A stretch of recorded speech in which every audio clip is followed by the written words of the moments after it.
Across the world, some of the best and brightest of the celebrations, including how Houstonians welcome in 2019. Good morning. Well, it's January 1st. Good morning. Happy New Year. Happy New Year. Welcome. Merry New Year. Start new you. New you, baby. Let's do this. Too bad the gym's closed today, man. I was getting ready. Oh, so excuses are you starting. know what Memorial is Park? open, though? Exactly, Memorial Park. And this afternoon, leave me with my you don't excuse. have to Stop worry ruining about it. the fog. We'll have breaks of sunshine, temps in the low 60s, a.k.a. perfect running weather. So get those shorts on and go. Get out there. Now it's going to be good. Get all kinds of invites from women who are like, I've got a treadmill in the garage.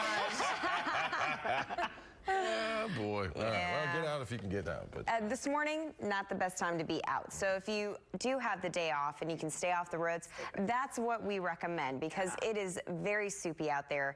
This is a live look from our photographer, Cesar Martinez. We don't even know where he hanging is. out on the northwest side. It all looks the same. It does all look the same. And it's interesting because over the last hour, we've seen a lot of changes in a lot of our camera shots. Cesar's been out there for about 30 minutes. We've seen a lot of changes just within what he is showing us. But notice as you go underneath the light scatters everything. So you need to make sure that you're slowing it down so you can really get to where you're going safe. We do have a dense fog advisory in effect until 8 o'clock in the morning. It does not include our northwest and north counties. So Washington County to Walker County, you're not included. You look absolutely fine. But in Harris County, we're down below 1/10 of a mile in Tomball, below 1/4 of a mile at Bush Airport. It's very thick along the North Freeway. Also take a look at Brazoria County, Angleton down to a half mile. So give yourself that extra time if you are heading out early this morning. Grab a jacket as well. We're waking up in the 40s. It is a chilly start. This afternoon will be in the low 60s with breaks of sunshine. We're looking great this afternoon,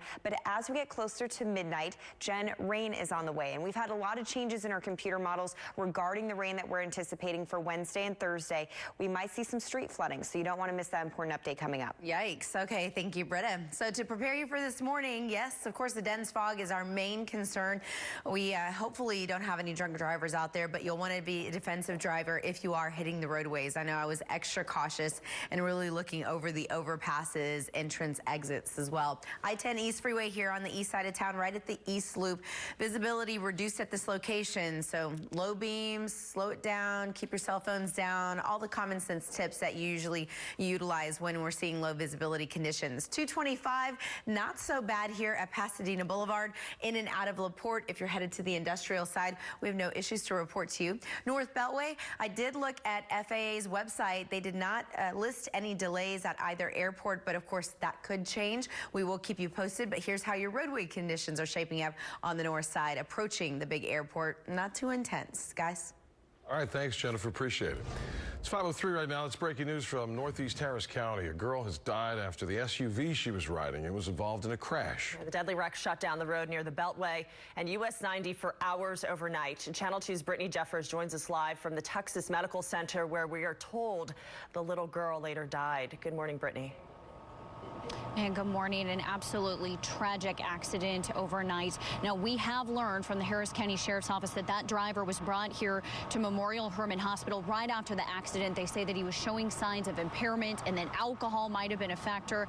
As you mentioned, the victim in this case was also a passenger in that SUV. An 11-year-old little girl later died here at the hospital. But we know that this accident happened around 8:30. Harris County Sheriff's deputies say that Jorge Ledesma was headed eastbound in a Chevy Tahoe when he collided with another SUV headed north at an intersection on Highway 90 and Beltway 8. Now, authorities say the 11-year-old Vanessa Ledesma was in the back seat of the Tahoe at the time of the crash. She was later flown via life flight to Memorial Hermann Hospital, where she later died.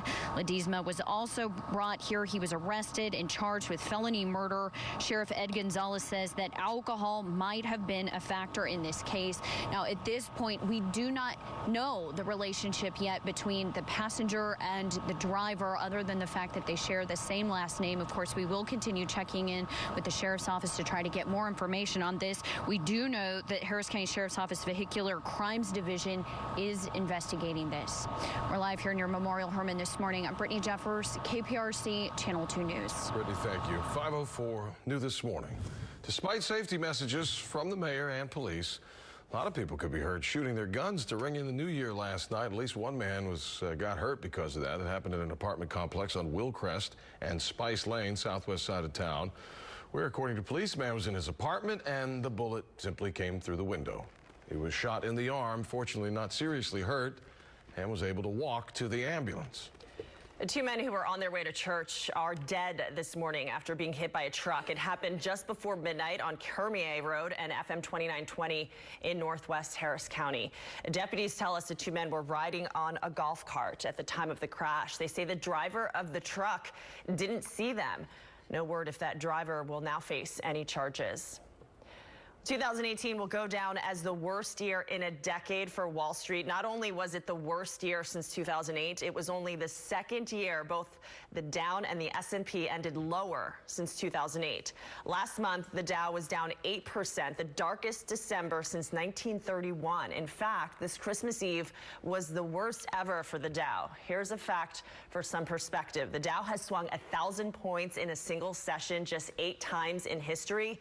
Well, 5 of those took place in 2018. The president wished the country a happy new year. In a Twitter video, he reminded everyone he would be ringing in the new year at the White House and not down to Mar-a-Lago with the First Lady. The president canceled his trip down there amid the government shutdown that started December 21st when Democrats refused to put the $5 billion the president wants to fund the wall into the congressional budget. Well, I'm at the White House working. You're out there partying tonight, but I don't blame you. Enjoy yourselves. We're going to have a great year. Have a really, really happy new year. As midnight approached, he called into Fox News to talk about the wall during the network's New Year's Eve coverage. The president said he'll meet with Democrats to try to end the shutdown as soon as possible, but said he has not given up on the border wall. 5:06 was a soggy start to the new year for so many people who showed up to celebrate one of the most iconic places in the world, Times Square in New York. Yeah, as the clock started ticking towards midnight, the rain did not dampen the spirits of revelers, just soaked them. Hundreds of thousands packed into Manhattan to watch the ball drop this year. Security, of course, was tight. Thousands of police officers, bomb-sniffing dogs, more than 1,200 cameras, and more than 230 so-called blocker vehicles kept revelers safe. Police, though, were not able to use those drones that we told you about because of the rain. Well, Houston started 2019 off on the right foot. Folks packed the city center as they rang in the new year, spending time listening to live music. And, of course, they had fireworks as well. With the new year comes plenty of optimism and resolutions. We've got our New Year's resolutions. Hopefully we can hold them past at least 1 month. So that's the key. Yes, that's really hard. And what are they? Well, working out, obviously. Everybody always everyone starts with the gym and then, you know, just... It goes downhill. Yeah. Just quits going. There it is. The guy told me yesterday, he's like, it's going to be funny for the next few weeks. You're going to see a lot of people you've never seen before. It gets so and crowded. then they'll disappear. Yeah, then it gets back to normal. Others told us they're looking forward to becoming a better person in the new year. That is always a good one. Yeah, personal growth. All right, today is a national holiday, so the City of Houston residents need to take note of changes to trash and recyclable collections, okay? Listen closely. Today's garbage, along with A-Week recycling, will be picked up on Wednesday. Okay. Also, regarding recyclables, if your collection day is Thursday or Friday, you are part of the B-Week schedule, so your pickup days will be this Saturday, January 5th, as well as Wednesday, January 9th. However, if your recyclables are picked up on Monday or Tuesday on the A-Week schedule next week, your pickup day will be this Sunday, January 6th. So you got to go early. Oh, write man, this down. I hope you did. That's a lot to remember. Basically, put your recycling out today and leave it for 2 weeks. That's what I got out of that. I know the city doesn't want you to do that, but that's what I'm going to do. We've got it all written down for you on click2houston.com. All right. Yeah, I might have been out for 2 weeks, honestly. Anyway. Today marks a really special day in KPRC history. 70 years ago today, our first station went on the air. We started off as KLE, Clee TV, before becoming KPRC. They had the call letter change. The 12th station in the country, going strong since that first day, back in 1949. So coming up in the next half hour, 5:30 half hour, we're going to do a little look-see back. And if you'd like to learn more about the journey at click2houston.com, there's a whole section there, too, where you can learn more about our 70 years in Houston. Very cool pictures to check out. All right, making and keeping New Year's resolutions can be hard enough for anyone, of course, let alone the younger members of the family. Ahead of 5, from preschoolers to teenagers, how to get your kids on the right track to make it 2019 a great year, Britta. And unfortunately, not a great start to 2019. We are waking up to dense fog. A dense fog advisory in effect until 8 o'clock in the morning. We'll get you through the soupy conditions and let you know what we're expecting for this afternoon.